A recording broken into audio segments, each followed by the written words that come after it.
Aleluia. Glória a Deus, irmãos. Vamos para mais uma aula, então. Aula 2, estilos de evangelismo, ok? Então, olha sua apostila aí, a página 13. O evangelismo como Deus planejou não é motivado por medo ou culpa, né? Então, nós já falamos sobre isso, eu quero reforçar, é importante isso ficar aí na sua mente, né? Por quê? Porque tem muita gente que acha que tem que evangelizar por culpa, por medo, né? Por obrigação. E não é isso que nós queremos. A boca fala, do coração está cheio, né? Jesus disse isso em Lucas 6,45, como nós lemos na outra aula. Então é importante você entender que quanto mais cheio de Jesus você estiver, mais você vai poder anunciar, falar a respeito desse Deus maravilhoso, né? Então, na nossa cabeça, evangelismo é uma pregação, mas na mente do Senhor, evangelismo é colocar para fora o que está no coração que está cheio. Então é importante você entender isso. Quanto mais cheio do evangelho, mais cheio da vida, do amor de Deus, mais palavras doces vão sair da sua boca. Cuidado, né, com esse estereótipo de evangelista, né? Que é alguém berrando numa esquina, pegando um megafone, falando freneticamente que as pessoas vão para o inferno, esmurrando a Bíblia. Às vezes parece ter um louco, né? E tem muito incrédulo que se distancia disso, né? Se esquiva desse tipo de gente. Muitos equivocadamente presumem que precisam agir assim, né? Se deseja evangelizar. Isso não é uma verdade. Lança fora esse pensamento, né? Porque o evangelista que nós estamos falando aqui, ou o evangelismo que nós estamos colocando, não é assim que Deus planejou. Ainda que algumas pessoas sejam salvas através disso, a gente pode perceber que a sua grande maioria de pessoas são salvas através do quê? De relacionamento. E aí nós vamos ver, à luz da palavra, alguns estilos, né, de evangelismo, né? Então, existem tantos estilos de evangelismo, como também há evangelista. Uma das coisas que eu falei é que cada pessoa deve ter uma maneira peculiar de falar, né? Sua, pessoal. Então, não temos que nos transformar em algo, né? Que não somos a fim de evangelizar. Isso não é necessário. Podemos ser usados por Deus com o nosso jeito, né, peculiar de ser e agir. Então, a sua maneira de falar, a sua entonação de voz. Você vai perceber que tem muitas pessoas, quando vão evangelizar, elas mudam, né? É interessante quando a gente vai gravar alguém também. A pessoa começa a falar e ela muda. A gente percebe isso também na célula. Toda vez que a gente ministra, começa a ministrar a célula, a gente vai dar oportunidade para alguém ser treinado, compartilhar. Você pode perceber que na hora que a pessoa vai compartilhar, ela muda, ela fica séria. Alguns mudam o semblante, a voz diminui, ou a voz cria entonação, negócio, sabe?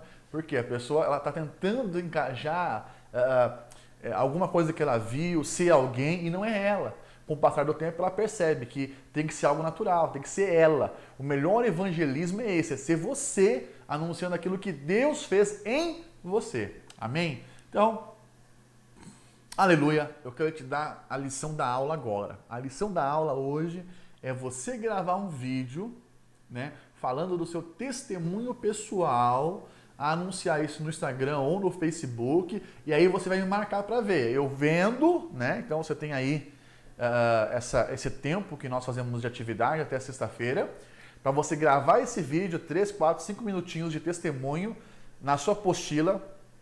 A aula 5, ela te ensina a como fazer esse testemunho pessoal. Então eu vou te falar algumas coisas aqui, mas quando você chegar na aula 5, esse é seu desafio. Qual é o desafio? Você fazer um vídeo contando o seu testemunho. Aí você me marca. Eu vou ver lá a sua marcação e vou colocar a presença para você aqui. Então, uma maneira aí de você testemunhar. Pastor, como que eu vou fazer isso? Eu tenho vergonha. Se encha de Jesus. Né? Você vai se encher de Jesus e aí você vai pôr para fora o que Jesus tem para você. Então essa é a lição da aula. Amém?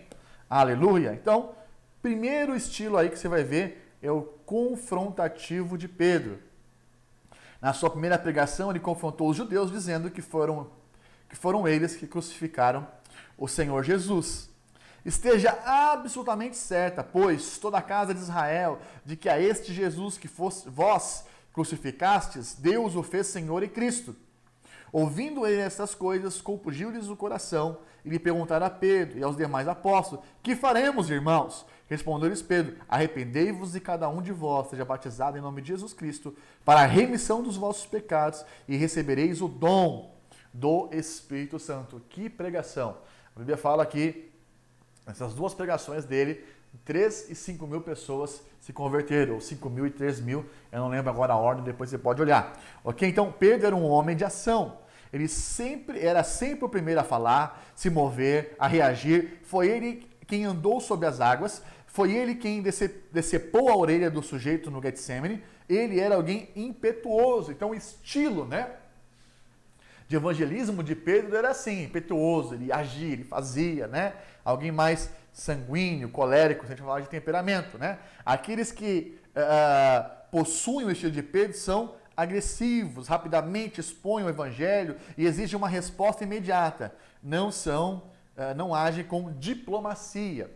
Então, falar assim, olha, esse aqui é o evangelho, esse aqui é o Senhor Jesus. O Senhor Jesus morreu na cruz por você e você precisa tomar uma decisão. E aí, céu ou inferno?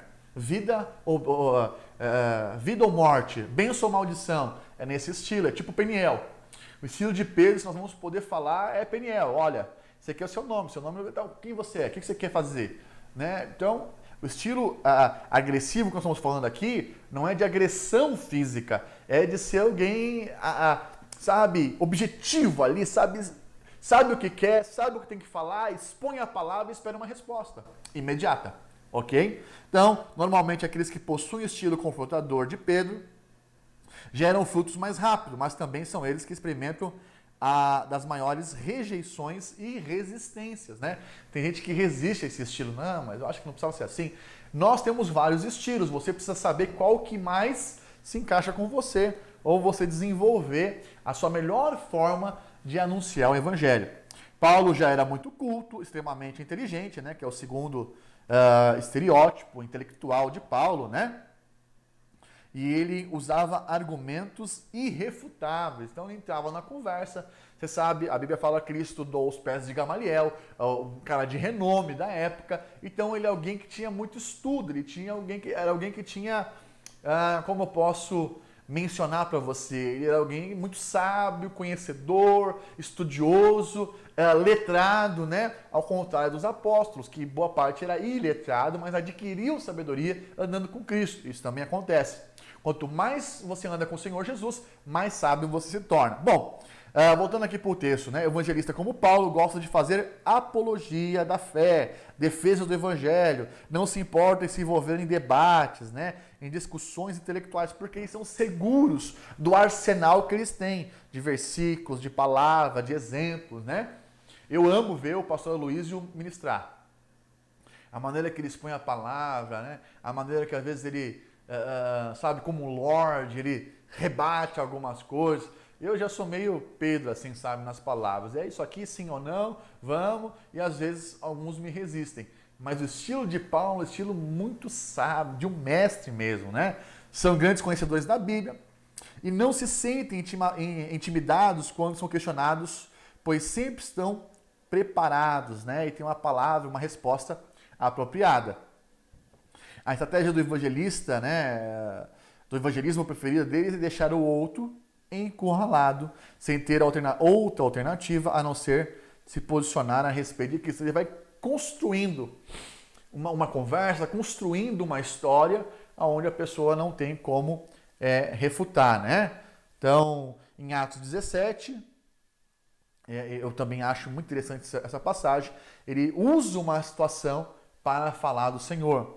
Porque passando e observando objetos de vosso culto, encontrei também um altar que estava escrito ao Deus desconhecido, pois esse que adorais sem conhecer, precisamente aquele que eu vos anuncio. Então, ele usou uma placa, algo que já existia lá, para anunciar o evangelho. Então, eu estou te dizendo, esse que Deus desconhece, ele tem um nome. Eu vou falar quem ele é Jesus, mas ele constrói toda uma história e as pessoas se converteram. Então, se fosse Pedro pregando ali, ele diria, né, idólatras, vocês precisam se arrepender. Então, já ia falar, vocês têm muitos deuses, são idólatras. Então, por quê? Porque o estilo de Pedro é confrontativo. O intelectual, ele construiu, né, apropriado e ganhou ali aqueles atenienses que eram intelectuais. Em Atos 17, que vai Paulo, segundo o seu costume, foi procurá-los por 3 sábados, arrazoou, né, conversou, explanou ali a Bíblia e acerca das Escrituras, expondo, demonstrando ter sido necessário que Cristo padecesse e ressurgisse entre os mortos. A este, dizia ele, que é o Cristo. Jesus que vos anuncio. Alguns deles foram persuadidos e unidos a Paulo e Silas, bem como numerosa multidão de gregos piedosos e muitas distintas mulheres. Então, Deus colocou na igreja diferentes estilos para que possamos alcançar a todos. Então, você percebe que eles foram persuadidos, diz a palavra. A persuasão, que dela não é errada. Algumas pessoas falam, mas eu não posso ser persuasivo. Não, você deve. Quando você tem uma ideia, e essa ideia é o Evangelho, é o Senhor Jesus, é o amor, você tem que persuadir as pessoas a entender essa ideia. O que elas vão escolher não depende de você, mas o que depende de mim falar, sabe, ser enfático, trazer ênfase naquilo, mostrar a palavra, mostrar o amor, mostrar a luz, que não existe outro caminho, só há um caminho. Né? As pessoas falam, não, olha, há muitos caminhos de Deus. Não há. A Bíblia, você conhece Jesus? Conheço. Você conhece a Bíblia? Conheço, não conheço. Mas o que Jesus disse, você acha que tem dúvida de verdade? Não. Tudo que Jesus disse é a verdade. Estou contando um diálogo que eu tive outro dia com um rapaz. Não, então, você está falando que há muitos caminhos para Deus. E isso eu conheço. Eu falo para você, tem muitas religiões que levam a Deus. Eu falei, ok, vamos ver o que a palavra de Deus diz? E aí, tá bom. Aí eu abri lá. Jesus dizendo, né? Eu sou o caminho, a verdade e a vida. Ele é o caminho, ele é a verdade e ele é a vida. Então, querida, eu não estou falando para você de uma religião, estou falando de Jesus. Vamos fechar em Jesus? Vamos. Então, ele é o caminho. O que é o caminho? É o que ele seguiu, o que ele disse. Porque ele é a verdade. Então, ele está dizendo também aqui, aí discorre para baixo. Né? Conhecereis a verdade e a verdade vos libertará. Libertar do quê? Tantas coisas. Aí foi prosseguindo na palavra, estudando a Bíblia, e a pessoa, então, ela foi persuadida a entender que não há muitos caminhos, há um único caminho, há um único Senhor. Então, nós precisamos ter isso também. Nós crescemos, nós avançamos, e nós precisamos apresentar a palavra, amém, irmãos? Então, também tem o testemunho do cego, né? O testemunho do cego também é muito precioso, e ele é muito pontual para nós. Né? Porque ele está contando de algo que foi a experiência de vida dele. O Senhor passou saliva nos olhos dele e mandou que ele fosse se lavar. Então ele voltou vendo. Aí quando o fariseu questionou ele falou, quem ele era eu não sei, só sei que eu era cego e agora eu vejo. Olha, eu não sei, eu só sei que eu estava no mundo, estava uma vida estragada e agora eu contei com o Senhor Jesus, tudo mudou, tudo é maravilhoso. Esse é o tipo de testemunho de todos que precisam aprender a nova conversão. É a nova forma do convertido evangelizar. Só sei que eu era cego, agora eu vejo. Só sei que antes eu era cego, mas agora eu vejo. Só sei que antes eu não tinha vida, mas agora eu tenho vida. E é o melhor testemunho. Por quê? Porque contra fatos, querido, não há argumentos, como dizem por aí, né? A pessoa pode ter muitas considerações a respeito da igreja, da Bíblia, mas ela não tem alternativa a não se reconhecer que a pessoa foi transformada. Um testemunho de transformação ganha vidas. Um testemunho de transformação. A pessoa falou, o cara estava no crack, estava na droga, casamento destruído, uma vida familiar que não existia. E agora que ele foi para essa igreja aí tudo mudou? Não foi a igreja, foi Cristo. Foi o Senhor Jesus. Eu era assim, mas agora Deus mudou. Transformação. Testemunhos de transformação são os que mais ganham vidas para o Senhor Jesus. Por quê? Porque as pessoas viram quem era. Aquele marido que era agressivo, que era drogado, que sei lá, ele encontrou com o Senhor Jesus e foi transformado, não tem como a esposa não reconhecer que Deus fez. Não tem como um filho que era rebelde, não respeitava os pais, passa pelo encontro com o Senhor Jesus, ele chega na segunda, terça, quarta-feira totalmente mudado. O pai e a mãe falam, o que aconteceu? Fizeram uma lavagem na cabeça? Foi. Tinha tudo que estava sujo. E agora eu tenho os princípios eternos do Senhor. Tive encontro com o Senhor Jesus. Deixa eu te contar. E aí conta a experiência. Eu era cego, mas agora eu vejo. Então, esse tipo de evangelista não confronta e nem intelectualiza, né, a experiência. Ele apenas conta a história daquilo que Deus fez na sua vida. Não precisamos pregar a Bíblia, devemos apenas testemunhar daquilo que o Senhor fez na nossa vida e desafiar as pessoas a terem a mesma experiência. Então, eu sei o que Deus fez na minha vida. Você quer também isso para você?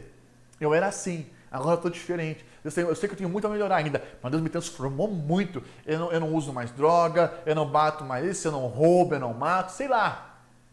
Né? Eu lembro uma vez, nós estávamos no encontro, ainda na garagem do Cristiano, fizemos lá uma casa de paz, uma coisa assim, casa de milagres.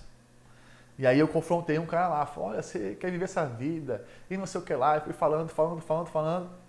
Depois o irmão me puxou assim de lado, você sabe quem é? Eu falei, não. Foi esse cara já matou algumas pessoas. Eu falei, que bom. E aí, eu voltei depois de novo, ela falou, olha, eu sei que você fez isso, você não quer arrepender dessa vida? Pastor, não, você não tem que ter medo, sabe, irmãos? Às vezes a pessoa precisa entender, e a pessoa mudou de vida. Hoje eu acompanho ela pela rede social, ela é diferente. Ela tem outra história, tem outra vida. Mas por quê? Porque Deus encontrou com ela, Jesus encontrou a ela e ela aceitou esse encontro. Então você pode ser um agente da parte de Deus para mudar vidas. O terceiro desculpa, eu estou no terceiro estilo ainda, deixa eu mudar aqui para o quarto. O quarto estilo é o estilo de compartilhamento de fé, né? Então, Marcos 5:1, nós lemos que a história do endemoniado de Gadara, né? Depois que ele foi liberto, implorou a Jesus para seguir com ele, mas o Senhor mandou que ele fosse para casa e testemunhasse para a sua própria família. Olha o que a Bíblia diz, né? Ao entrar Jesus no barco, suplicava que fora demoniado que o deixasse estar com ele. Jesus, porém, não lhe permitiu, mas ordenou-lhe, vai para a sua casa, para os teus, e anuncia tudo que o Senhor te fez, como teve compaixão de ti. Para onde que ele enviou? Para a família. A maioria de nós consegue abordar, não consegue, né, abordar um desconhecido, mas podemos compartilhar a fé com os da nossa casa. Podemos falar do Senhor Jesus para os que são da nossa casa. Podemos anunciar para a nossa família. Sua família já ouviu o seu testemunho? Sua família já ouviu o quanto você ama o Senhor, o quanto Deus já fez na sua vida? Porque às vezes não ouviu, e é necessário ela ouvir. Você provavelmente possui mais de um estilo de testemunho. Isso também é um fato, né? Lembre-se de que a quem muito foi dado, muito será exigido. E a quem muito foi confiado, muitos lhe pedirão. Amém, irmãos? Então, nós precisamos compreender isso no nome do Senhor Jesus. O quinto estilo é o estilo relacional de Mateus. Passadas essas coisas, saindo, viu o publicano, chamado Levi, assentado na coletoria. E disse-lhe, segue-me. E ele se levantou e, deixando tudo, seguiu. Então lhe ofereceu Levi um grande banquete em sua casa. E numerosos publicanos e outros estavam com ele à mesa. O estilo de Mateus aponta para aqueles que são conhecidos e admirados por sua competência. Mateus era coletor de impostos, como tal possuía inúmeros amigos. O que te impede de fazer um banquete, chamar as pessoas para sua casa e lá no meio disso, que a gente chama de evento ponte, você anunciar a palavra, introduzir Jesus no lugar, entronizar Jesus no meio da festa? As pessoas vão te ouvir, porque a festa foi sua. Então, entenda isso. Esse é o jeito relacional de Mateus. Né? Ele organizou uma grande festa para todos os seus colegas, coletores de impostos, para colocá-los em contato com Jesus. As pessoas não são atraídas para uma cerimônia religiosa, mas se abrem para uma festa na sua casa. Por isso, da importância de nós fazermos nossos eventos pontes. O evento ponte, né? Uma ponte para o encontro, uma ponte para a conversão, ele é importantíssimo que seja feito em várias residências, em diferentes locais. Por quê? Não, eu vou dar uma festa. Peraí, quem vai dar a festa? É o fulano. Ele vai convidar os seus amigos. Não faz sentido você fazer um evento ponte e não chamar as pessoas à sua volta. Um evento religioso, provavelmente elas não vão. Mas num evento onde nós vamos introduzir o Senhor Jesus e elas vão te ouvir, porque a festa é sua, querida, elas vão te ouvir. Elas estão lá já? O que elas têm a perder? Estão lá, já comeram, já beberam? O mínimo que elas vão fazer é te ouvir. Fica uma dica, ok? Precisamos manter as antigas amizades para podermos evangelizar. Uma razão para deixarmos de manter contato com os não crentes é que não queremos ser chamados de amigo de pecadores, né? Mas foi exatamente isso que os fariseus disseram a respeito de Jesus. Olha, filho, deixa eu só trazer uma clareza a respeito disso para você, né? A sua rede de relacionamento não precisa ser desfeita, a não ser que isso influencie você para voltar para os velhos hábitos. Mesmo assim, você pode manter o contato e não desfazer os contatos. Entenda a diferença? Entende a diferença disso? Porque é importantíssimo você manter as conexões para falar do Senhor Jesus, para anunciar o Senhor Jesus. Então, tanto eu quanto você precisamos manter. Ok? Então, Mateus não confrontou nem os desafiou intelectualmente, ele apenas desenvolveu amizade e convidou-os para a sua casa. As células são aonde? Nas casas. Chama uma célula para a sua casa. No dia que a célula for na sua casa, chama toda a sua família. Fala que vai acontecer algo diferente. Fala que vai ser algo extraordinário. E eles vão ir e vão experimentar da vida com Deus. E aí nós chegamos no sexto estilo de evangelismo, que é o da mulher de Samaria. Em João 4, nós temos a história da mulher samaritana, né? Depois de encontrar com o Senhor Jesus, ela vai até a cidade e convidou as pessoas, né? A vir também conhecer o Senhor.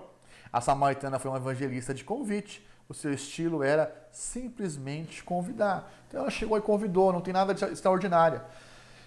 Quando a mulher deixou o seu cântaro, foi à cidade e disse àqueles homens: vinde comigo e vede um homem que me disse tudo quanto tenho feito. Será este, porventura, Cristo? Saíram, pois, da cidade e vieram ter com ele. Ela lançou uma dúvida. Será que não é esse o Cristo? Ele profetizou, ele mostrou, ele falou. Ela teve encontro real com Deus. Os homens lá, os discípulos foram na cidade e não trouxeram ninguém. Mas essa mulher sozinha, ela foi lá e trouxe a cidade inteira para ouvir o Senhor Jesus, né? Então, é uma grande perda restringirmos o ministério dos crentes apenas a um convite eventual que fazem ao incrédulo. Todavia, não podemos menosprezar esse tipo de evangelismo. Convidar também para participar no culto é importantíssimo, né? Então, você hoje pode convidar mandando o link do culto para uma pessoa. Mandando o link, né? Compartilhando na sua rede social. Abre lá no Facebook, não coloca lá o link. Compartilha, marca as pessoas. Fala, vai acontecer um culto incrível. O Senhor Jesus vai falar com você. Sei lá, seja criativo.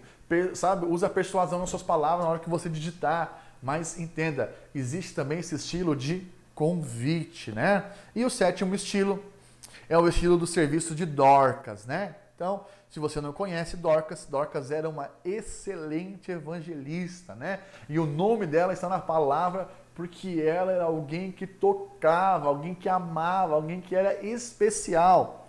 Sua estratégia não era nas palavras, mas era de ação, né? Atos 9, nós temos a respeito de seus atos de bondade. Ela costurava roupas para os pobres e distribuía em nome do Senhor Jesus.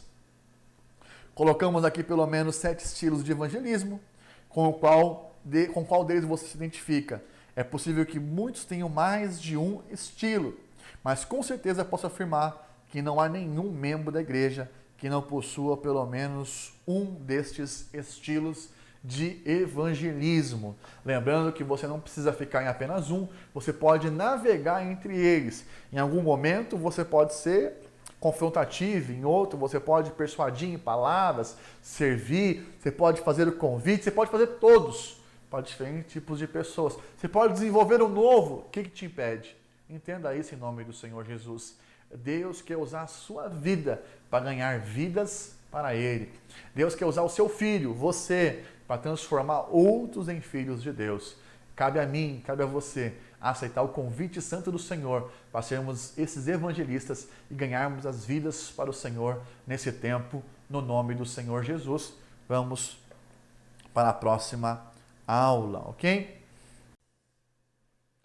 Glória a Deus, vamos então entrar aqui na nossa terceira aula em nome do Senhor Jesus.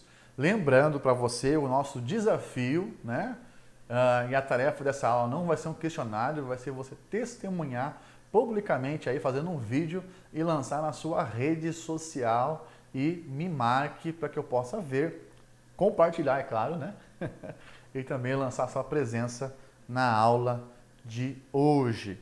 Aqui nós vamos falar aqui da terceira aula, que é antes da graça, a lei, né? Então, talvez você se pergunte, algumas perguntas que as pessoas fazem geralmente por que há tantos convertidos que não se firmam na igreja, né? E essa é uma pergunta muito relevante que tem a ver com o tema que eu vou ministrar para você agora. A primeira razão, certamente, é a falta de consolidação. Um bebê deixado por si mesmo não vai sobreviver. Isso é uma verdade tanto natural quanto espiritual.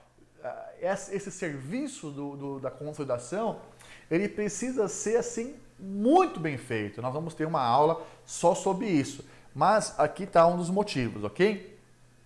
Todavia, a segunda causa é que os convertidos talvez não tenham ouvido a verdade do Evangelho. Foram atraídos por uma igreja por outras razões, né? Por outras situações. Então, precisamos dizer que está determinado ao homem morrer uma só vez e depois vai vir o julgamento. Hebreus 9, 27. Então, há apenas uma vida, apenas uma vida que nós temos. Não existe negócio de segunda vida, uma segunda vinda para a terra, para cumprir aquilo que você não fez na primeira vida. Não existe negócio de reencarnação. Há apenas uma vez, uma só vez. E aí, quando o pecador entender as horríveis consequências por quebrar a lei de Deus, ele correrá para o Salvador para escapar da ira vindoura. Então, é necessário que as pessoas entendam da lei antes de ouvir da graça. É importante porque se você só ouve da graça, você não vai dar o valor porque você não sabe daquilo que você foi liberto. Então é necessário conhecer a lei antes de conhecer a graça. Se formos testemunhas fiéis, é isso que devemos pregar, que Deus ordena a todas as pessoas, em todos os lugares, que se arrependam. Então é necessário ter arrependimento. Sem arrependimento não há mudança de vida. Tanto eu quanto você precisamos ter arrependimento. Mas por que se arrepender? Porque ele estabeleceu um dia em que vai julgar o mundo com justiça. Então é importante que você arrependa e aí você entra nos outros valores que nós vamos mencionar. Não importa o quanto o pecador possa estar sendo feliz, não importa o quanto o pecador possa estar sendo feliz ou o quanto ele possa estar aproveitando. Os prazeres passageiros do pecado, sem a justiça de Cristo, ele vai perecer, né? Nós estamos falando do que aqui então? Nós estamos falando de inferno, né? Então, todo aquele que não se arrepende do pecado, todo aquele que não aceita o Senhor Jesus, este vai para o inferno. Então, temos multidões de pessoas que professam, né, cristão, mas que perdem a sua alegria e paz quando o voo fica turbulento, né? O que é essa turbulência? É o que nós estamos vendo agora. Nós entramos no estágio de voo aonde há tribulação. Tem prova, provação, tentação. Nós estamos sendo sacudidos. E é aqui que muitos que professam ser cristão se sentem, perdem a alegria, perdem a paz, porque estão passando pelo teste. Por quê? Porque são produto de um evangelismo humanista. Muitas pessoas, às vezes, não conseguem compreender quando eu falo de algumas coisas, mas existe um evangelho que as pessoas pregam aí que coloca o homem no centro, né? E esse evangelho que coloca o homem no centro, humanista, ele destoa do evangelho de Cristo. O evangelho de Cristo é cristocêntrico, é Cristo no centro, não é eu no centro, é Jesus no centro. Quando é Cristo no centro, eu posso permanecer numa fé inabalável. Agora, quando eu estou no centro e confio em mim mesmo, querido, vai dar ruim. Com certeza vai dar ruim. Então, esses crentes veem Jesus sem arrependimento, sem fé para a salvação. Então, é ser apenas um Jesus garçom, que vai trazer aquilo que ele pediu naquele momento. E não é esse o evangelho de maneira completa. As pessoas precisam se ver perdidas antes de clamar por misericórdia. Elas não fugirão do perigo até que enxerguem, né? Então, não adianta você falar para as pessoas que existe o inferno, tudo se elas não entenderem, não enxergarem isso. Não adianta você falar que o prédio vai cair se elas não enxergarem a coluna destruída que sustenta isso. Então precisa enxergar, precisa abrir os olhos. É como tentar salvar alguém de se afogar quando a pessoa acredita, não acredita estar se afogando. Você sabe que muitas pessoas, né, eu vi um relato de um salva-vidas, que elas só podem salvar alguém numa piscina, em alto mar, quando essa pessoa desiste de lutar. Ela para de se debater. Porque se uma pessoa está afogando, está se debatendo, alguém for salvar, ela acaba levando o outro junto, né, para baixo, né, e acabam morrendo os dois afogados. Então, para salvar alguém, a pessoa precisa estar entendendo. Eu necessito de ser salvo. Eu preciso, sabe, abrir mão de me salvar e deixar que alguém me salve. Não sei se você está entendendo o que eu estou falando. O nosso problema é que temos pregado a cura sem primeiro convencermos a pessoa da doença. Temos pregado o evangelho da graça sem primeiro convencer os pecadores da lei, ou seja, convencer os que são transgressores. O evangelho da graça só tem efeito em quem sabe que é pecador, em quem sabe que está doente, que precisa de salvação. O evangelho da graça só faz sentido se a pessoa perceber que a vida dela leva ela para o inferno e agora ela precisa de um Deus que vai levar ela para o céu. Entende ou não? Aleluia! Então, o que a lei faz é mostrar aos pecadores o seu verdadeiro estado.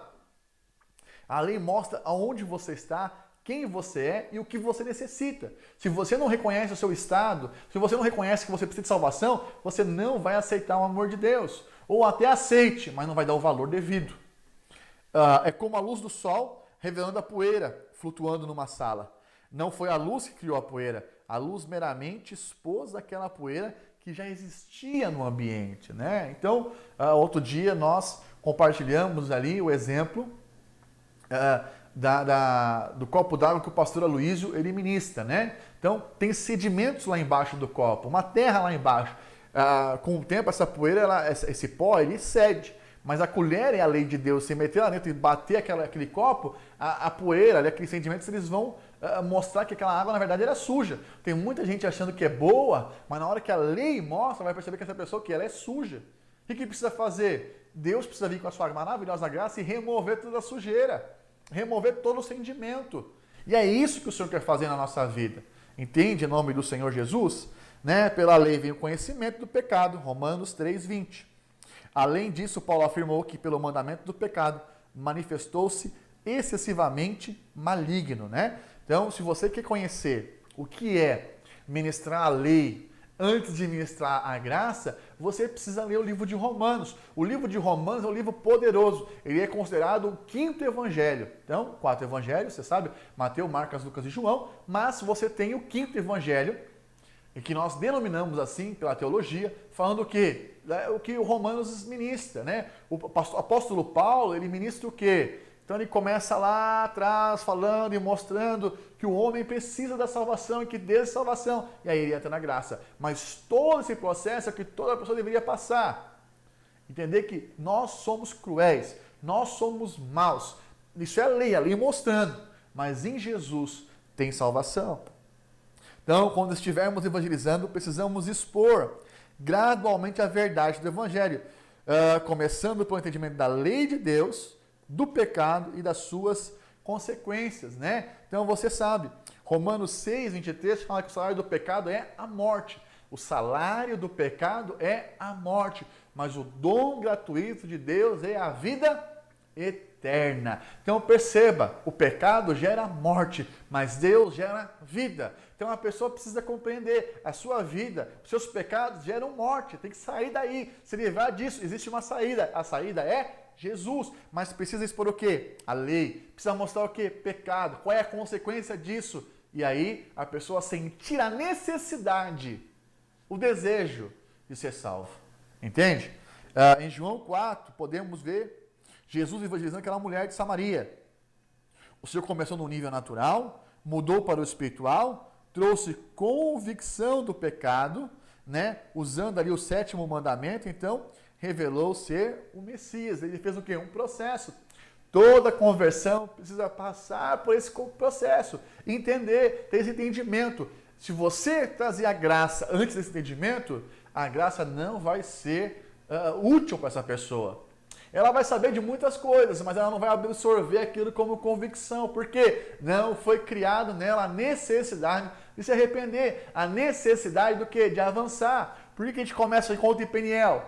Porque tem que confrontar, tem que mostrar, né, as consequências do pecado, depois você entra em salvação. E só assim você caminha. Entende ou não? Nós tem um livrinho chamado Essa Primeira Questão. Lá nós usamos os 10 mandamentos para a pessoa entender que ela é pecadora e que ela necessita da graça de Deus. Então, tudo que nós ministramos precisa chegar nesse caminho da necessidade da graça. Senão, não vai ser útil para a vida dessa pessoa.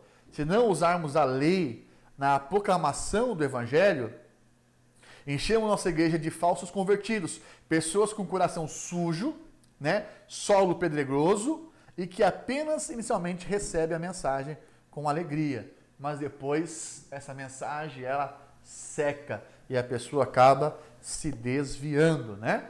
Então o discipulado precisa mostrar isso. E é ali que nós acompanhamos a pessoa. Sabe? Deus é amor? É. Deus é amor, Deus te ama, mas você precisa entender o que afastou as pessoas do amor de Deus. E aí nós construímos a história, mostramos tudo. Charles Spurgeon, né, ele fala que os homens não aceitarão a graça até tremerem diante de Deus, de uma lei justa e santa. Olha que poderoso isso, irmãos. Finney, né, Charles Finney também fala, cada vez mais a lei deve preparar o caminho para o Evangelho.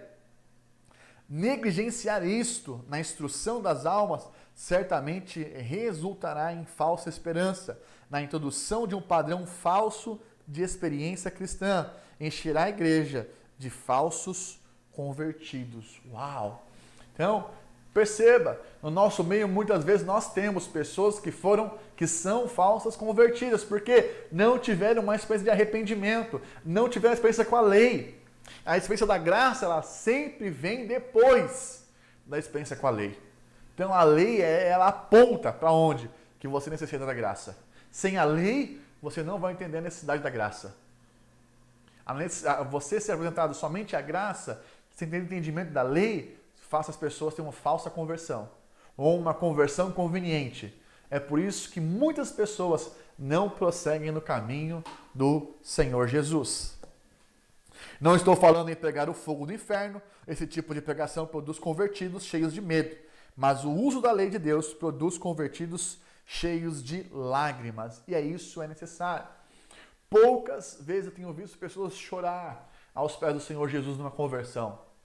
Poucas vezes eu vejo o batismo das pessoas se emocionarem, entendendo que agora elas estão vivendo uma nova vida, entendendo que agora a velha vida passou e eis que tudo se faz novo, é uma nova oportunidade, porque é oba-oba muitas vezes. Pastor, nós não podemos julgar a intenção do casamento, não podemos, mas o fruto mostra quem é a árvore, e no decorrer do caminhar cristão, você percebe, não é uma conversão genuína. Por quê? Não teve uma experiência completa. A experiência completa é antes da graça, a lei. Entenda isso em nome do Senhor Jesus. Os primeiros vêm a Cristo porque querem escapar do fogo do inferno. Mas segundo seu coração, provavelmente acham que Deus é duro e injusto, pois a lei de Deus não foi usada para mostrar o quão mal é o pecado. Então, se você põe medo, a pessoa vem, mas conhece um Deus duro. Então nós precisamos fazer da maneira correta. Anunciar da maneira correta, ok, irmãos? Nós precisamos apresentar da maneira correta, sabe? O que o Senhor Jesus quer mostrar, sabe? Há um lugar da lei na pregação e nós precisamos pregar a lei, mas não o inferno, em outro sentido falando, que nós precisamos mostrar que todos carecem da vida com Deus, todos precisam dessa vida com Deus. Não conseguem ver que merecem o inferno, portanto não entendem a misericórdia. Assim, falta-lhes gratidão e de Deus por sua misericórdia. Sabe, irmãos? Quem entende que foi salvo do inferno, quem entende o amor de Jesus na cruz, se torna alguém grato. A graça transforma as pessoas em gratas, sabe? Pessoas gratas ao Senhor, melhor dizendo, corrigindo. Por quê? Porque a pessoa fala, uau, a lei é dura demais, eu estou vivendo errado mesmo, eu não tinha que fazer isso, eu estou fazendo, olha só. E aí ela conhece o Senhor, ela se arrepende. Então ela muda de vida. Ela estava indo para um lugar, ela muda a rota. Mudou a rota da vida dela. E ela conhece então o amor do Senhor Jesus. O amor do Senhor Jesus, a graça do Senhor renova, refaz, novos princípios, cria uma nobreza no seu coração. Ela se converte genuinamente. E aí a consequência é uma vida exitosa. Por quê? É uma vida alicerçada no Senhor, porque ela conheceu a graça do Senhor, depois conheceu a lei. A lei foi importante para mostrar que ela não prestava. A lei é importante para mostrar que você não pode confiar na sua carne. A lei era importante, a Bíblia diz que a lei é boa, para mostrar que nós precisamos do Senhor Jesus. É para isso que a lei serve. Ninguém pode chegar a Deus se não for por meio de Jesus Cristo. Amém? Vamos partir então para a próxima, a quarta aula agora, em nome do Senhor Jesus. Glória a Deus, irmãos. Nós vamos partir agora para a nossa última aula do dia, lembrando o seu desafio. Qual é a tarefa, então? Para nós encerrarmos essa parte, é você fazer o vídeo falando do seu testemunho, né? A experiência de conversão, né? Antes e depois. E aqui eu quero te falar como testemunhar. E aí, para você fazer o seu vídeo, você vai precisar, sim, ler a aula 5, né? De como dar um testemunho pessoal. Bom, vamos aqui para a aula 4, como testemunhar. Então, no capítulo anterior, no capítulo 4, João, o Senhor Jesus, nos dá uma aula prática de como testemunhar o Evangelho, né? Nós estamos falando do quê? Do evangelismo da mulher samaritana, né? Nesse encontro, ele demonstrou de maneira prática a forma mais eficiente de fazermos evangelismo pessoal. São 7 passos de como dar o nosso testemunho de maneira eficiente. Vamos lá, essa apostila aí na página 22. Primeiro ponto é: faça contato com as pessoas de fora. João 4, do versículo 1 ao 6, fala: quando, pois, o Senhor veio a saber que os fariseus tinham ouvido dizer que ele, Jesus, fazia e batizava mais discípulos que João, se bem que Jesus mesmo não batizava, e sim seus discípulos, deixou a Judéia, retirando-se outra vez para a Galiléia.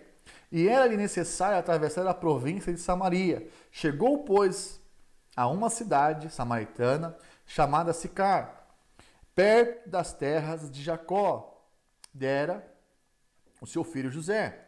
Estava ali a fonte de Jacó. Cansado da viagem, sentara-se a Jesus junto à fonte por volta da hora sexta. Nisto veio uma mulher samaritana tirar água. Um dos motivos básicos da nossa ausência de frutos no evangelismo é porque não tem contato com as pessoas de fora, né? Só conversa, só tem ali o seu oikos, ali, sua maneira de relacionar é com pessoas daqui de dentro, né? Dentro da igreja, 4 paredes. Mas o desafio é fazermos que nem Jesus, evangelizarmos os de fora, alcançar os de fora. Jesus foi chamado de amigo dos publicanos, de pecadores. O Senhor nunca se envolveu no pecado, mas a sua santidade não foi um impedimento para que ele tivesse contato com todos os tipos de pessoas, né? Então, você precisa fazer isso com sabedoria. Passadas essas coisas, saindo e viu um publicano chamado Levi, assentado na coletoria, e disse: segue-me. E ele se levantou e, deixando tudo, seguiu. Então lhe ofereceu Levi um grande banquete em sua casa, e numerosos publicanos, e todos estavam com eles à mesa. Os fariseus e seus escribas murmuravam contra os discípulos de Jesus, perguntando: por que comeis e bebeis com os publicanos e pecadores? Respondeu-lhe Jesus: os sãos não precisam de médico, e sim os doentes, né? Não vim chamar justos, e sim pecadores ao arrependimento, né? Então, é importante você fazer contato com os de fora. Não confunda a separação do mundo com isolamento, né, do mundo. Nós precisamos estar separados do mundo. Em que sentido? Pecado. Mas nós precisamos ter contato com as pessoas para evangelizar, para anunciar o evangelho. No ensino da palavra, há um mundo ao qual se deve odiar e há um mundo ao qual se deve amar. Você não pode trocar esses dois, ok? Jesus comia de tudo a ponto de chamarem de glutão. Bebia de tudo a ponto de chamarem de bebedor de vinho. e andava com todo tipo de pessoas para ser chamado de amigos de pecadores. Continuando aqui, né? Separação é a estratégia de Deus para a nossa santificação, mas o isolamento é a estratégia do diabo para impedir que vamos contagiar as pessoas com o santo vírus da vida de Deus. A oração do Senhor foi, cara, não peço que os tires do mundo, mas que os livres do mal. Ou seja, nós precisamos evangelizar, nós precisamos anunciar a palavra, nós precisamos contaminar as pessoas com a vida de Deus, contagiar as pessoas com esse vírus santo do amor de Deus, com esse amor que te pegou, com esse amor que te abraçou. Paulo disse aos irmãos de Corinto que se afastasse de falsos irmãos, mas não que se afastasse dos incrédulos. Olha, já em carta vos escrevi que não vos associeis com os impuros. Refiro-me com isso não propriamente dos impuros desse mundo, ou dos avarentos, ou roubadores, ou idólatras, pois nesse caso teríeis de sair do mundo. Mas agora vos escrevo que não vos associeis com alguém que dizendo for puro, ou avarento, ou idólatra, ou maldizente, ou beberrão, ou roubador, com esse tal, nem andais, nem comais. Irmãos, nós não temos que ter intimidade com aqueles que não são, que dizem que são de Deus, mas não são. Então toma cuidado com isso. Mas esses que são incrédulos do mundo, nós precisamos chegar até eles e anunciar o Evangelho. Não devemos sentar com pecadores para participarmos do pecado com eles. Isso não. O Senhor nos chamou para sermos pescadores de homens e simplesmente não podemos pescar numa banheira. Mas é necessário então que nós tenhamos que sair das quatro paredes, sair dos prédios, sair para evangelizar. Entenda isso com muito amor e carinho. Nós precisamos anunciar o Evangelho. O Senhor disse que os campos estão brancos, estão prontos para a ceifa. Então nós precisamos dos trabalhadores. Nisso vem uma mulher samaritana tirar água, disse o Senhor, dá-me de beber. Esse aqui eu te introduzo agora no segundo ponto, que é estabeleça um ponto de interesse. O Senhor procurou um ponto de contato para estabelecer a conversa com a mulher. No caso, o ponto de contato era tirar água do poço, né? As pessoas param para ouvir quando percebem alguma relevância entre o que dizemos e a sua realidade espiritual. Grande parte das vezes as pessoas não rejeitam o Evangelho, rejeitam apenas o evangelista. Então estabeleça um ponto de contato. Irmão, já comprei bode de basquete para jogar basquete com gente que eu nem conhecia para evangelizar, vôlei, jogos de videogame, comprei videogame, fiz de tudo um tanto. Para quê? Para estabelecer pontos de contato, ainda que eu mesmo não gostasse de muita coisa, mas estava lá. Para quê? Para estabelecer um ponto de interesse em comum. É a nossa atitude que espanta as pessoas. Precisamos aprender antes de falar. A melhor estratégia é ouvir, né? Então, ouça. As pessoas gostam de pessoas que estão prontas para ouvir. Falar, todo mundo está para falar, todo mundo está pronto para falar. Mas o mundo necessita de homens de Deus para ouvir. Ouvir, entender. Muitas vezes as pessoas falam e são prolixas. Não chegam no ponto. Mas no que elas estão falando, naquele ambiente todo, ela pode falar algo que está oculto. Ela pode mostrar o coração dela de maneira oculta. E aí você precisa do discernimento do Espírito para captar aquela mensagem, para captar o ponto. Porque às vezes a pessoa vai falar de tantos assuntos, mas não do assunto que é relevante. E aí quando você está ouvindo, você vai poder falar daquilo que é relevante. A grande vantagem de ouvir é que você conquista o direito de falar, né? Então, toda pessoa que percebe que está sendo ouvida, está falando, vai chegar um momento que ela vai perceber que o outro também vai ter o direito de falar. E aí você vai ganhar o tempo de você falar e argumentar. Outra coisa é despertar o interesse, né? Então, é importante você despertar o interesse. Como que nós despertamos o interesse? Olha só como Jesus fez. Então ele disse à mulher samaritana: coma. Como, sendo tu judeu, pedes beber a mim, que sou mulher samaritana? Porque os judeus não se dão com os samaritanos. E respondeu-lhe Jesus: se conheceis o dom de Deus e quem é que te pede, dar-me de beber, tu lhe pedirias e este daria a água viva.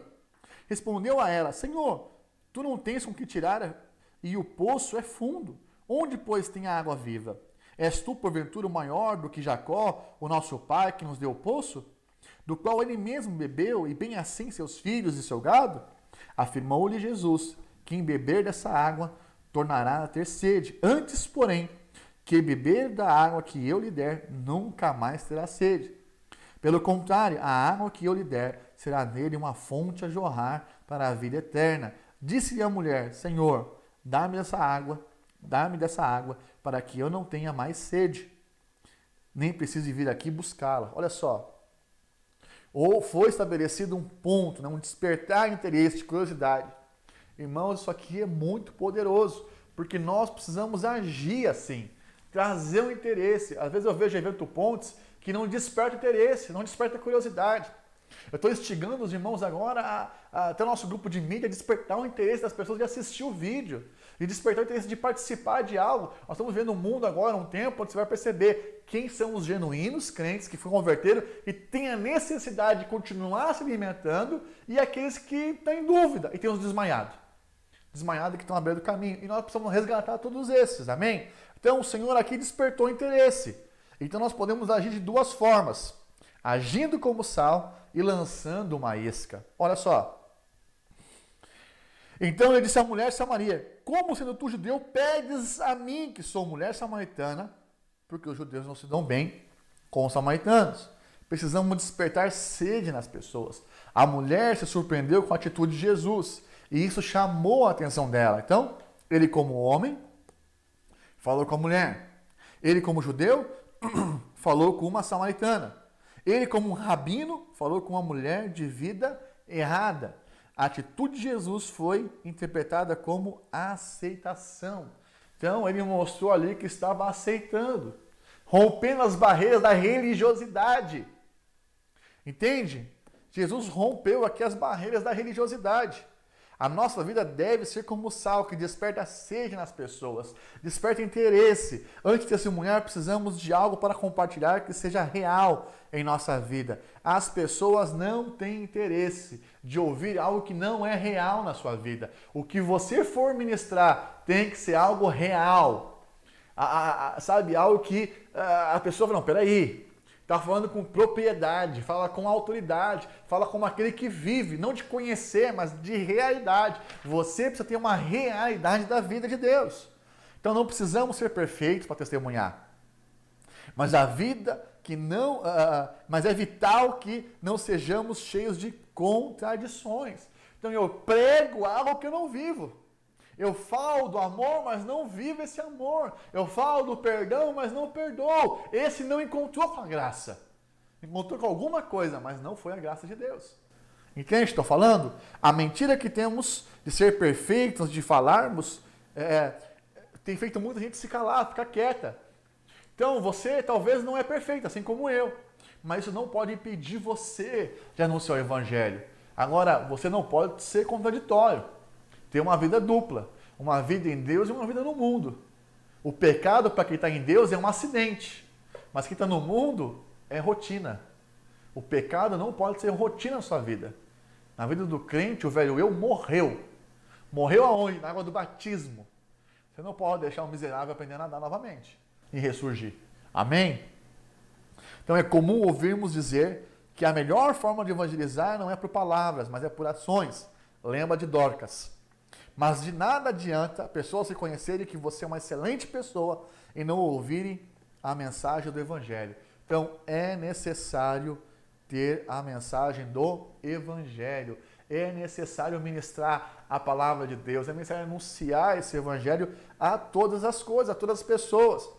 Ninguém será salvo apenas porque viu um bom comportamento. Ninguém vai ser salvo porque ouviu uma boa pessoa. Mas elas são salvas porque ouvem a mensagem do Evangelho e creem no Senhor Jesus. Né? Nada substitui as palavras, precisamos falar, testemunhar, pregar o Evangelho. Amém, irmãos? Aleluia! Tá? E outra coisa, aqui sobre despertar o interesse, é de lançar a isca. Né? Quando nós falamos de lançar a isca, é a segunda forma. Né? A isca é toda situação e qualquer assunto que nos permita começar o assunto espiritual e assim apresentar o evangelho à pessoa. Nós estamos num excelente tempo para você falar de Apocalipse. Olha isso, cara. Você sabe o que vai acontecer no fim do mundo? Você sabe o que vai acontecer nos dias que o Senhor Jesus vai voltar? Pode ser que as pessoas nem estejam parando para ouvir outra coisa, mas na hora que você falar sobre o fim do mundo, ela vai lembrar do coronavírus, de pessoas morrendo, da mídia, né, nesse sentido a nosso favor, porque está falando de morte, as pessoas estão morrendo. Eu falo, como que vai ser? Então você vai despertar um interesse, né? E esse despertar o interesse é lançando uma palavra, lançando uma mensagem, e a pessoa vai querer ouvir. Nós estamos agora, começamos ontem, na verdade, uma série de mensagens sobre o Apocalipse, que o pastor Luiz está ministrando. É muito importante você ouvir, né? Tá no YouTube, então vai lá, acessa e assiste, né? Uma série, meia hora todos os dias, vai ser muito bom. Então, desperte o interesse. O Senhor lançou a isca, fazendo uma declaração enigmática que forçou uma pergunta da mulher. A declaração do Senhor se relacionava com a necessidade básica dela, ao mesmo tempo oferecia o quê? Uma solução. Né? Normalmente a isca é tudo que gera curiosidade, que estimula a pessoa a conversar, estimula a pessoa a falar algo. Né? Nem sempre podemos despertar interesse, mas podemos descobrir no que a pessoa está interessada. Então, o que as pessoas estão interessadas em saber nesses dias? De uma cura, de uma salvação. Nós podemos chegar nas casas hoje, através do WhatsApp, através de uma rede social, levando para elas a resposta. E a resposta sempre vai ser o quê? Jesus. A resposta é Jesus. Então, uma outra forma é apresentando o testemunho pessoal que você vai fazer, amém? O objetivo é simplesmente despertar o interesse. Querido, em nome do Senhor Jesus, desperte o interesse nas pessoas. Né? Saiba usar isso em nome do Senhor Jesus, né? Existem 7 grupos de coisas que nos despertam curiosidade ou interesse. Olha, eu listei aqui para os irmãos. Tudo que está relacionado à vida e o que diz respeito à vida, o que é comum, exótico, engraçado, tudo aquilo que é similar, parecido, semelhante às suas preferências, antagônico, contrário, né, oposto, conflitante, tudo que é animado, movimentado, cheio de vida e cor, tudo que é concreto, compreensível e útil, e tudo que é incerto, enigmático e misterioso. No caso agora estou falando para você do Apocalipse, né? E o quarto ponto, não tente falar de toda a doutrina bíblica, né?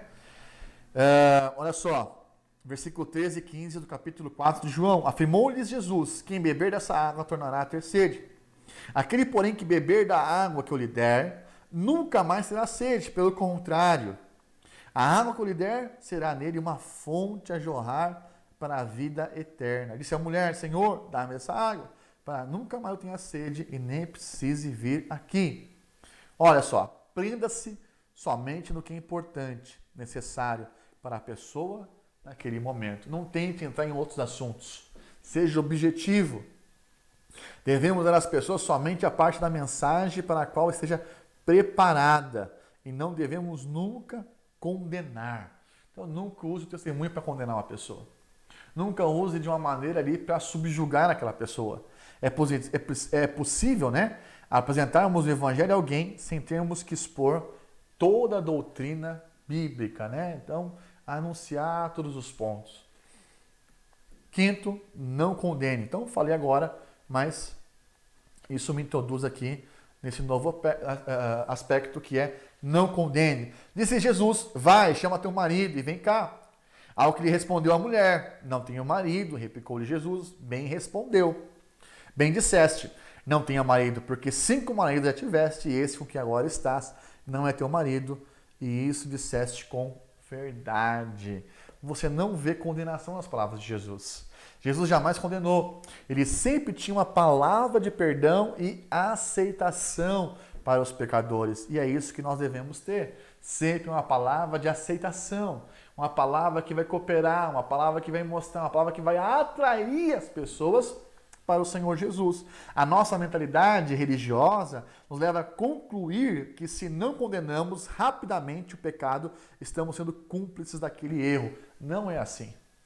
né? A Bíblia deixa muito claro: conhecereis a verdade vos libertará. Então você precisa anunciar a verdade. E a verdade é a palavra, é o Espírito que liberta a pessoa. É o Espírito que convence do juízo, do pecado e do juízo, na verdade. Então perceba isso. O nosso papel é anunciar. E aqui o sexto aspecto, né, penúltimo aspecto, para nós irmos em direção a concluir essa aula: apegue-se ao ponto central. O Senhor disse à mulher: veja que tu és profeta. Senhor disse-lhe à mulher: veja que tu és profeta, nossos pais adoravam nesse monte, vós, entretanto, dizeis que em Jerusalém é o lugar de adoração. Jesus poderia discutir isso, né? Não, veja bem, historicamente se fala isso, e ministrar algo e outras coisas para essa pessoa. Mas Jesus, ele vai na mensagem central. Cadê que eu pulei? Foi isso? A mulher quis logo saber onde era o lugar correto de adorar. Mas Jesus respondeu sua pergunta. Ele se manteve no ponto central, então se revelou a ela como Messias, né? Então ele fala, né, que o Senhor está procurando verdadeiros adoradores que adorem em espírito e em verdade. E aí ele se apresenta como Messias. Não era o caso da pergunta da mulher ser descabida ou imprópria, mas desviava do Senhor, do seu propósito de apresentar-lhe como Messias. Então, perceba, nós não podemos ficar voando nas conversas. Você precisa apresentar quem é o Messias. Você precisa apresentar quem é o Senhor Jesus. Jesus, ele não ficou vagando, ele construiu uma narrativa para se apresentar como o Salvador, para se apresentar como o Messias. Então ele falou de todas as coisas, atraiu e tal, e se apresenta como o Messias. E ele então falou aqui de confronte a pessoa diretamente, né? Versículo 25, e eu sei responder a mulher que há de vir o Messias chamado Cristo, quando ele vier vos anunciar todas as coisas. Disse-lhe Jesus: eu sou o que falo contigo. Então devemos confrontar a pessoa a respeito da decisão por Jesus Cristo. Então cabe a você: qual vai ser a sua decisão? Para onde você vai andar? Você está ouvindo o Evangelho, né? Você está aqui ouvindo, né? Então, eu só esqueci de tirar o título em cima, mas é a continuação. Então você precisa apresentar o ponto central. E aqui vai alguns princípios práticos. Não discuta. Nunca fuja do ponto central. Não pregue religião, pregue Jesus, pregue o Evangelho. Não faça comparação com outros grupos ou religiões. Não critique outra religião, né? Não faça, não brinque, mas também não perca a sua naturalidade. Não se apresse. Coopere com o tempo. Use a palavra, mas não precise carregar a Bíblia consigo. Seja gentil. Demonstre real interesse. É melhor falar com o seu próprio nível, tanto social quanto cultural. Exponha uma pessoa de cada vez. Não condene nem critique. Dependa do espírito. Confronte as desculpas, né? Faça apelo, né, para a pessoa aceitar o Senhor Jesus. Ela precisa decidir se é a favor ou contra. Faça uma confissão com a pessoa e tenha memorizado um plano de salvação. E esse plano de salvação está aqui na sua aula 6, né? Então, tudo isso aqui coopera para nós andarmos, né, no ritmo dessa aula em nome do Senhor Jesus. Então, perceba com muita clareza, querido, em nome do Senhor Jesus. Você não pode fugir aqui do ponto central que nós estamos falando. Eu só vou recapitular com você, né, de como testemunhar. Faça contato com as pessoas de fora. É necessário que você, converse com as pessoas de fora, que você tenha esse convívio com outras pessoas. Pastor, faz tempo que não tem, então crie. Faça algo que você vai acompanhar alguém, vai atrás de alguém, fazer novas amizades. Estabeleça um ponto de interesse. A pessoa gosta de videogame, gosta de futebol, gosta de basquete, eu não sei. Estabeleça um ponto ali que você vai ter em comum com essa pessoa, para poder falar, ter assunto. Depois desperta interesse. Seja sal, seja como uma isca, não sei. Mas a gente pode causar sede e podemos causar curiosidade. Então você precisa se atentar a esses pontos. Outra coisa, não tente falar de toda a doutrina. Você não precisa conhecer toda a palavra de Deus, toda a Bíblia. O básico que você conhece, o seu testemunho de conversão, esse é o melhor testemunho. Isso é importantíssimo que você tenha. Então, mas eu preciso conhecer do Apocalipse, eu conheço. Não parta para discussões bíblicas. Até porque nem você nem eu conhecemos toda a palavra para poder discorrer esses assuntos, né? Quinto, não condene, não entre num assunto aí na conversa para condenar essa pessoa. A condenação o mundo já faz, a Bíblia já chama o diabo de acusador. Então o papel de acusar já é do diabo, não seja você. Apresente a lei. Lembra? A graça vem depois da lei. Isso é naturalmente na palavra de Deus. A pessoa precisa conhecer a lei, ela vai ter revelação do pecado, se arrepender do pecado e aí conhecer o amor de Deus, que é a provisão para isso. Sexto aspecto, né?